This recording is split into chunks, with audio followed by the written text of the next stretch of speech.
Hello ವೀಕ್ಷಕರೇ, ನಿಮ್ಮೆಲ್ಲರಿಗೂ all in one deep 14 ಚಾನೆಲ್ಗೆ ಸ್ವಾಗತ.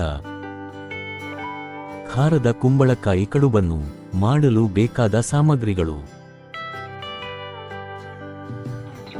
1 ಕುಂಬಳಕಾಯಿ ಹೋಳು, 1 ಬಟ್ಟಲು ತುರಿದ ಕುಂಬಳಕಾಯಿ, 1 ಬಟ್ಟಲು ಅಕ್ಕಿ ತರಿಯನ್ನು ನೀರಿನಲ್ಲಿ ಚೆನ್ನಾಗಿ ತೊಳೆದು 1 ಗಂಟೆ ನೆನೆಸಿ, ರುಚಿಗೆ ತಕ್ಕಷ್ಟು ಉಪ್ಪು, ಅರ್ಧ ಇಂಚು ತುರಿದ ಶುಂಠಿ, 1 ಬಟ್ಟಲು ಸಣ್ಣಗೆ ಹೆಚ್ಚಿದ ಕೊತ್ತಂಬರಿ ಸೊಪ್ಪು, 4 ಸಣ್ಣಗೆ ಹೆಚ್ಚಿದ ಹಸಿ ಮೆಣಸಿನಕಾಯಿ.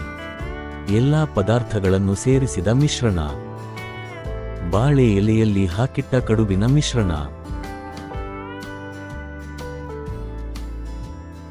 1 ಪಾತ್ರೆಯಲ್ಲಿ ನೆನೆಸಿದ ಅಕ್ಕಿ ತರಿ, ಹಸಿ ಮೆಣಸಿನಕಾಯಿ, ಕೊತ್ತಂಬರಿ ಸೊಪ್ಪು, ತುರಿದ ಶುಂಠಿ ಮತ್ತು ಉಪ್ಪು ಸೇರಿಸಿ ಚೆನ್ನಾಗಿ ಕಲಸಿ.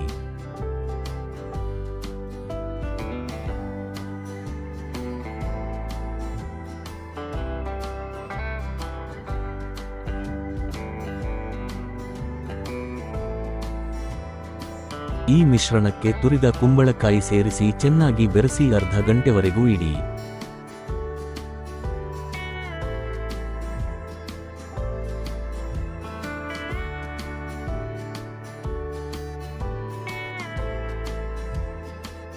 ಅರ್ಧ ಗಂಟೆ ನಂತರ ಕಲಸಿದ ಮಿಶ್ರಣವನ್ನು ಬಾಳೆ ಎಲೆಗಳಲ್ಲಿ ಹಾಕಿ ಮುಚ್ಚಿ.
ಕುದಿಯುತ್ತಿರುವ ನೀರಿನಲ್ಲಿ ಬಾಳೆ ಎಲೆಗಳಲ್ಲಿ ಸುತ್ತಿರುವ ಮಿಶ್ರಣವನ್ನು ಇಟ್ಟು ಮುಚ್ಚಳವನ್ನು ಮುಚ್ಚಿ 25 ನಿಮಿಷ ಬೇಯಲು ಬಿಡಿ.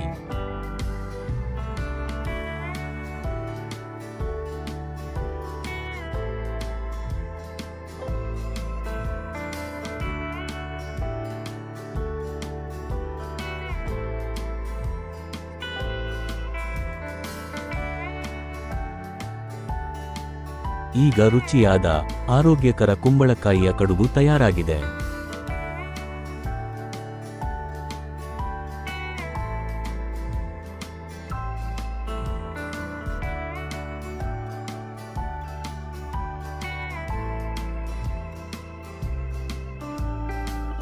ನೀರಿನ ಹಬೆಯಲ್ಲಿ ಬೇಯಿಸಿದ ಕಡುಬು, ಚಟ್ನಿ ಮತ್ತು ತುಪ್ಪದಲ್ಲಿ. ಬಿಸಿಯಾದ ಕಡುಬುಗಳನ್ನು ಚಟ್ನಿ ಹಾಗೂ ತುಪ್ಪದೊಂದಿಗೆ ಸೇರಿಸಿ ಸವಿಯಿರಿ.